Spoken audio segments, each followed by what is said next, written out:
G'day everyone and welcome back to the channel. Welcome to this NBA 2K25 Play Now Online series. And in today's video we're going to be using the Phoenix Suns, as you're going to see here in a moment. And by the thumbnail you'll probably see. But actually you see there I was going to try to rock the Portland Trail Blazers because I'm still trying to get a win with every single team just for the accolade. And I think there might be a trophy or something. But ideally I want to win a game with every team and talk about every team at least once. But I ended up picking Phoenix because, as you see, my opponent picked Philly, and I was like, oh well, I'm going to match up. So I picked a tier 1 team I hadn't used yet, and that would be Phoenix. As we skip ahead to the second half here, and we'll go from there. At the start of the third, where we're down by 2, we'll make it 5 after Embiid hits that 3 there. But yeah, I'm just going to be talking about Phoenix. They've gotten off to quite the good start in real life. I believe they're 6-1 at the time I'm voicing over this vid, which is a good start to the season. I think their one loss came against the Lakers as well. And they've been in quite a few close games, but they've been able to come up with the goods, which is a lot different than last year. I felt like last year they had one of the worst clutch time ratings out of any team, which is crazy to say when they have the likes of Devin Booker and Kevin Durant. But let's go over what they've done over the offseason and some changes. The biggest change is probably the head coach. They got rid of Frank Vogel for Mike Budenholzer, basically a defensive coach for, I feel like, an offensive coach. So I think Frank Vogel was basically scapegoated just like he was in Los Angeles.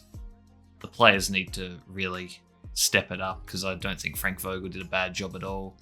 And I think he did quite a good job considering everything that went wrong for them last year, and they still ended up winning, I think, 49 games.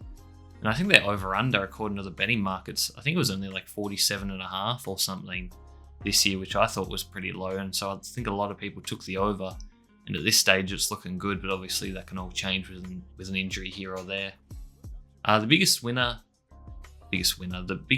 change last year I felt like was Grayson Allen. Grayson Allen had, I think, the best year of his career, but he did end up getting injured, and I think this year he's really put on some muscle and some weight.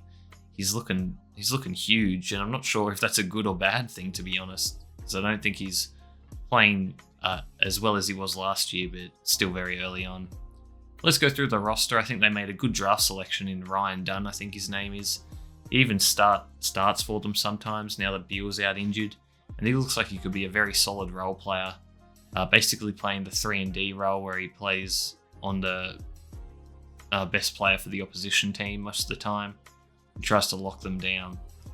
But yeah, let's go through their lineup. So they've got Tyus Jones, Devin Booker, Bradley Beal, Kevin Durant, and Jusuf Nurkic. Not going to lie, I'm not a big fan of Jusuf Nurkic, but that could be my Denver bias coming out. I think he's been very overrated, and I think he's not the greatest. And he's also not the healthiest, but that can be said for basically the whole Phoenix team at this point. I mean, Durant played a lot of games last year, so that's a good sign for them, but obviously you don't want to be relying on him too much. And I think he's playing a lot of minutes, but I mean, I guess if you want to win and get a good seed, that's what he's going to have to do. As long as Booker, and I guess Beal, hopefully Beal can stay healthy, but he's already out injured. And I think Beal is where they really messed up when they traded for him and invested so much into him. And the fact that he's got a no trade clause still is ridiculous. And the amount they're paying for a third star, because you definitely say Booker and Durant are 1A and 1B. So Beal is not on that level, but he's getting paid like he is. So I think that's going to come back to bite them down the road. And honestly, if they don't win the championship, it's just going to bite them. They've invested so much into this squad. I feel like they've done well to fill out the roster mostly just with, minimum guys.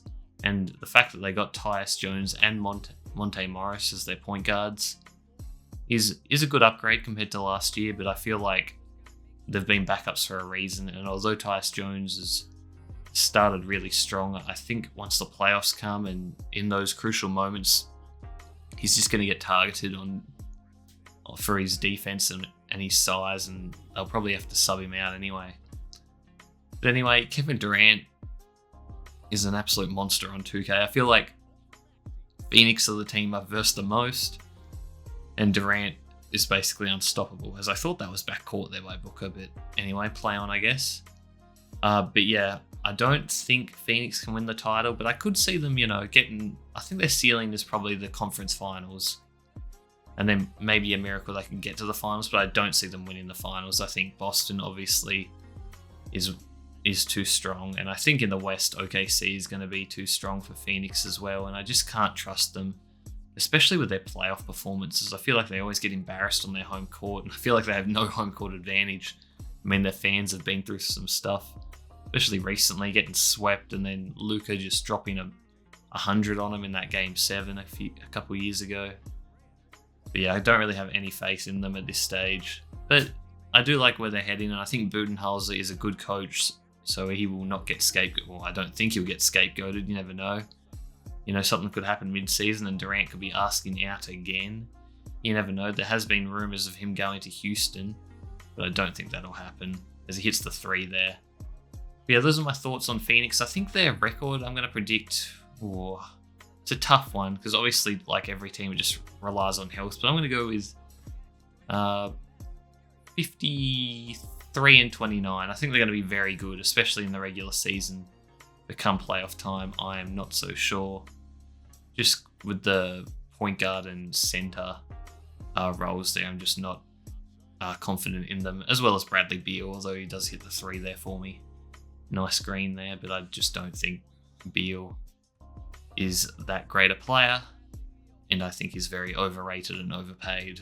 Well, I guess not overrated anymore. People have seen what he did in the playoffs last year, so that really tanked his stock. But I think Phoenix have done well considering where they were last year. I think they did make improvements to the roster, and you just want to improve every year. But at the age Durant is, you don't really have any years to waste or to not win, I should say, because that's the goal they're going for. They got their new owner, Matty Spear, who can get stuffed.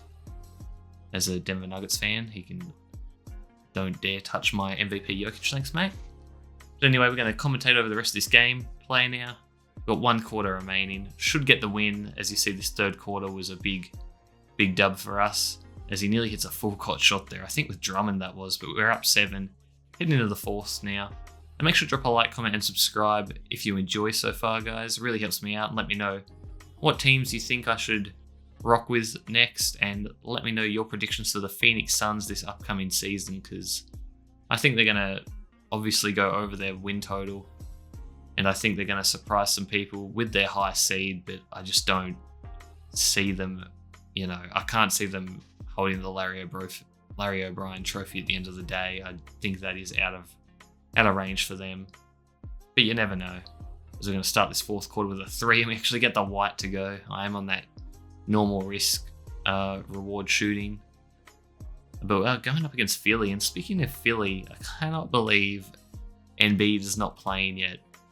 And I think Paul George came back against Phoenix actually and didn't look great in his first game, but that's expected, coming off an injury. A legit injury, unlike Embiid, where I don't even think he's injured, he's just not playing, and now he got suspended for an altercation with a reporter, and the reporter does seem like a nonce, but I mean, just weird behaviour for Embiid, and just weird that he's not playing. I mean, I feel like if he's out of shape, he needs to play to get in shape, because the season is a marathon. You can't just turn it on at the end. I mean, you can try the Jimmy Butler strat and just drop his usage and stuff during the regular season and just not be as aggressive, which might be a good thing. Get his teammates involved and give them confidence leading into the playoffs, but they need to make the playoffs first, and if he's not going to play that often, they're going to struggle, and they're going to be a low seed, and then that'll make it harder for them, you'd think.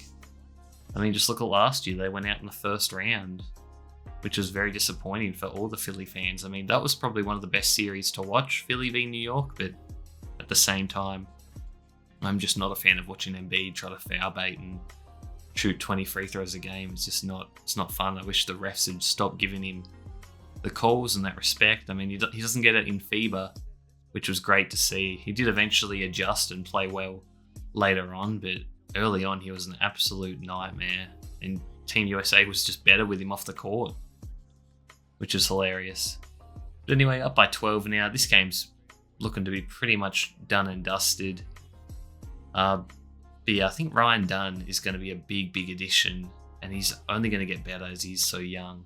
And I've seen clips from him, and the clips have been kind of blowing up on Twitter where he couldn't hit free throws in college, and all of a sudden he's hitting threes at a very decent rate and a decent volume as well. So that's going to be huge if you can continue that up. But anyway, I'm a pretty big Devin Booker fan. He's one of the few jerseys that I have that are not LeBron or Jokic. It might be the only one, to be honest. And he's the same as a lot of players for me. I think he's tremendously skilled. I just wish he didn't try to, foul bait as much as he does. But all the great players do it, let's be honest, just some more blatantly than others. And hopefully Devin Booker can make a run at MVP, although I think Durant is still going to probably have more votes than him. I just think people prefer Durant, and Durant's efficiency is just unmatched compared to most. But hopefully Devin Booker can just stay healthy, because I feel like he's starting to pick up an injury here or there more often, which is what you don't want to see.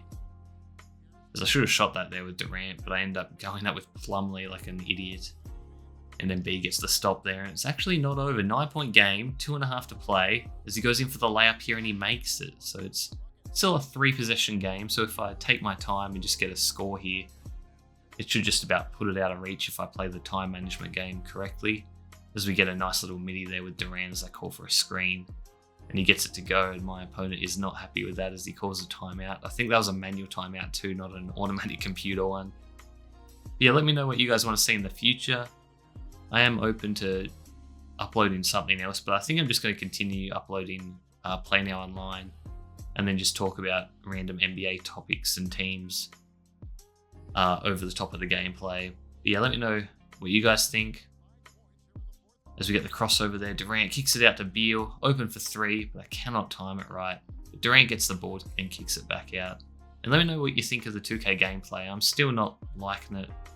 Still can't figure out how to shoot, but it's probably because I have the meter on, and I know that's a bit of a disadvantage, which I think it shouldn't be, to be honest. I mean, you're shooting with a million different players, and all their releases are different, so I feel like I just like having the meter on for like a gauge for where I need to release it, not just not having it off. I know it's not the most aesthetically pleasing thing to look at, especially because I feel like they've screwed the meter up this year. They all look awful. I mean, years past weren't great either, but they were better than this year's. I just wish someone to give 2K competition, but we know that's not going to happen. As we get a dunk there to make it a 13-point game, and this one's over now, you'd have to say, as he's just jacking ridiculous shots, and I cannot believe he's greened that. And I thought I had the shot feedback on, but for some reason it's not popping up. We're not even getting it there for Durant. We got slightly early, so maybe I need to go fiddle around with the settings again and try to figure out what's going on. As he misses that one. I mean, compared to the previous shot, he definitely should have made that one. But anyway, we're just shooting threes galore here. Bradley Beal hits another one, so he's had a big second half. 15 points for him, 15 points for Booker, and I think Durant's, 19 and 10. So very balanced scoring for us, which is good. Don't really like abusing one player too much. I just like to get everyone involved, because that's the type of game I like to play and like to watch. I don't really like the heliocentric styles and the my career type gameplay with certain players that they play in real life as well.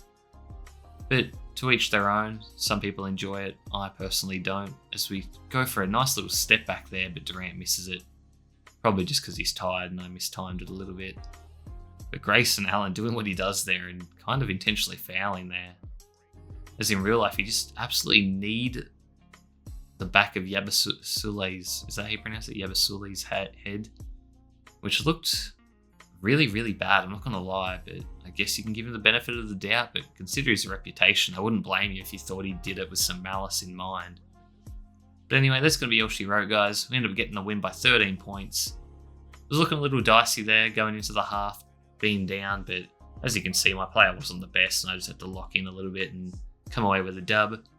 So my record's not looking too bad, but it's not the greatest either. But anyway, guys, make sure to like, comment, and subscribe. Really helps me out, and I'll see you in the next one. Peace.